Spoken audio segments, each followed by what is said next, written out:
The crowd buzzed with curiosity as rows of weathered trailers and mysterious boxes lined the edge of my sun-baked ranch. The auctioneer's voice echoed over the dry earth, commanding attention. Sold! To the gentleman in the blue hat for $300. The gavel came down with authority, sealing the deal. Off to the side, I noticed Karen Whitmore charging through the gate, her face the color of a ripe tomato, shouting, "Those belong to my neighbors," as she jabbed her perfectly manicured finger toward the items being hoisted onto waiting trucks. But it was already done. The final bid had been made, and the contents were on their way to new owners. Now let me rewind a bit and explain how I ended up liquidating half the possessions of Willowbrook Estates one sunny weekend afternoon. My name is David Martinez. I came into ownership of this sprawling ranch 3 years ago after inheriting it from my late uncle. Along with acres of land came a massive barn and several rundown buildings, which I hadn't quite found a use for yet. The property sits just next to Willowbrook Estates, a neatly trimmed suburban development that takes homeowner regulations to a whole new level. I'm talking about rules for everything: fence heights, lawn lengths, even the acceptable color range for your mailbox. About a year and a half ago, Karen approached me at our local coffee shop. As the HOA president, she came equipped with charm and what she called a brilliant idea for community safety. "We just need a small corner of your barn," she said sweetly, her voice dipped in honey. "For emergency supplies, some water, medical kits, just in case of a disaster." It sounded reasonable, and I've always believed in lending a hand.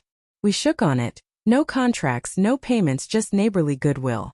At first, everything was exactly as she said. A few boxes labeled medical supplies and emergency food showed up, along with a couple of pallets of bottled water. I'd check in occasionally and feel good about doing something helpful for the community.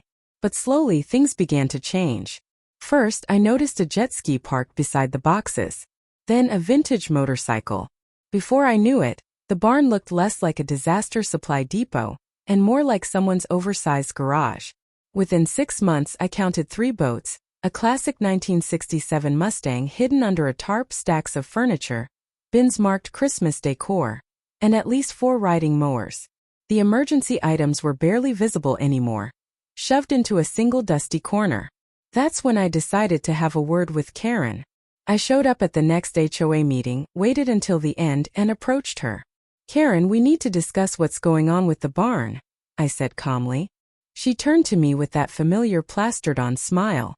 "Isn't it just wonderful how the community has embraced the storage project?" she replied, as if this had been the plan all along. I reminded her of our original agreement, just emergency supplies, nothing more.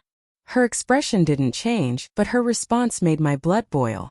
"Well, David," she said, "you never objected before. That's called implied consent. And besides, the HOA has designated it as a shared resource. This is all for the community now." She even had the nerve to pat me on the shoulder like I was a child. Then I heard something that made it all click. A neighbor casually mentioned to me that he paid $50 per month for his spot in the community facility. My jaw dropped. Over the next few days, I did some digging. Turns out, Karen had been quietly charging residents for space in my barn. She called it an administrative fee for managing the storage program. Not only was she collecting money on something I owned outright, she was doing it without my knowledge, consent, or benefit. It was all unauthorized. And to make it worse, if something got stolen or someone got hurt while on my land, I'd be held responsible. I reached out to my lawyer, Janet Rodriguez. She nearly spit out her drink when I laid out what had been going on. "David, shut this down immediately," she warned. "You're exposed to serious liability here." She helped me draft a formal legal notice. It informed the HOA and every person storing items on my property that they had 30 days to remove everything, or it would be considered abandoned property under state law. I personally handed the letter to Karen one Tuesday morning. She opened her door in a bathrobe, eyes bleary with surprise. "What's this?" she asked, snatching the envelope. I stood silently as she scanned the document, watching her mood shift from irritation to disbelief to panic. "You can't do this," she finally barked. "We have an arrangement." I shook my head. "There's no agreement. Not on paper. Not legally. You have 30 days. She slammed the door in my face. 30 days came and went. Some neighbors picked up their stuff. Most didn't. So I followed through, hired an auctioneer, advertised the event, and spent the weekend selling every last unclaimed item. That's how Karen Whitmore found herself screaming at the edge of my ranch as a stranger drove off with what used to be her neighbor's riding mower. The gavel had fallen. The law was on my side. And the barn? It was finally mine again. Karen sprang into damage control the moment she realized I wasn't bluffing. She quickly called for an emergency HOA meeting and did her best to paint me as the villain, claiming I was just being difficult and trying to stir up trouble in the community. At the local grocery store, I overheard her reassuring Margaret Sullivan that I'd never follow through. "David's too nice," she said with a dismissive laugh. "Ignore his letter. He won't do anything." That was exactly the reaction I'd been counting on. As the 30-day deadline approached, I documented every item stored in my barn. I photographed each object, compiled a full inventory, and brought in a certified appraiser to assign fair market values. Meanwhile, I published auction announcements in local newspapers and online platforms, all carefully worded under my lawyer's guidance. The notices made it clear that any property unclaimed by the deadline would be sold as abandoned, as permitted by state law. 3 days before the deadline, a few cautious HOA members came by to retrieve their things. I helped them load up and had them sign receipts confirming the return. But most of the belongings, including Karen's stash of antique furniture meant for her daughter's future apartment, remained untouched. She was still telling everyone that I was putting on a show. When auction day arrived, I had every item laid out in neat rows across the ranch yard. Bob Thompson, the auctioneer I'd hired, was an old pro and had handled much stickier situations. We'd already informed the local sheriff's department ahead of time in case there was any disruption. As the crowd gathered, bargain hunters mixed with curious neighbors, I noticed a few familiar faces from the HOA. Marcus Chin marched over, alarmed to find his jet ski tagged for sale. "What is this?" he barked. I calmly handed him a printed copy of the abandonment notice and the relevant state statute. "You had 30 days, Marcus. That window closed 3 days ago. It's all legally considered abandoned now." His expression shifted from outrage to stunned disbelief. Word spread quickly, and more HOA members showed up, many visibly distressed. Karen's phone must have been ringing off the hook with furious residents demanding explanations. She hadn't arrived yet, but I was certain she wouldn't stay away. Sure enough, about an hour into the auction, her white Mercedes screeched into the driveway.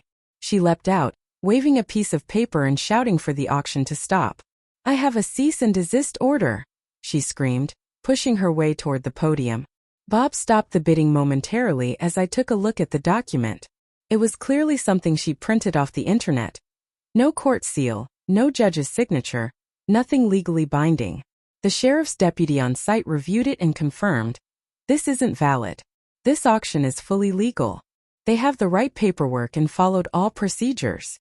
Karen's face turned a deep shade of purple. "That's HOA property," she insisted. The deputy shook his head. "Based on the documentation Mr. Martinez provided, these items were left on private property and went unclaimed after legal notice. He's within his rights."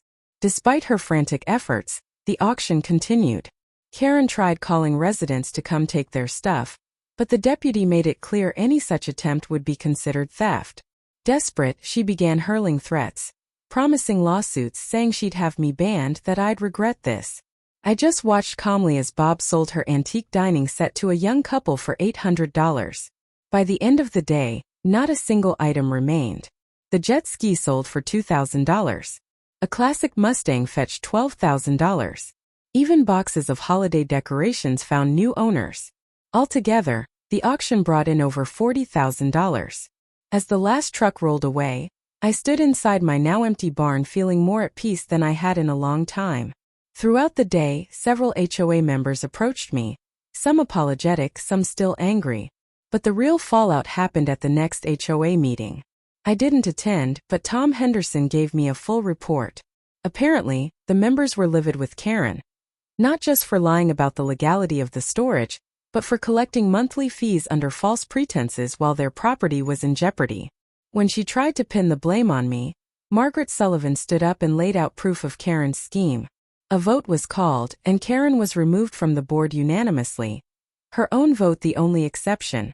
As she was escorted out of the meeting, she shouted that they'd all regret it and claimed she was the best president they'd ever had. The last I heard, the district attorney had opened a case against her for fraud. Investigators found that she'd pocketed over $15,000 in unauthorized fees, which bumped the matter into felony territory. She was facing up to 3 years in prison and a $30,000 fine.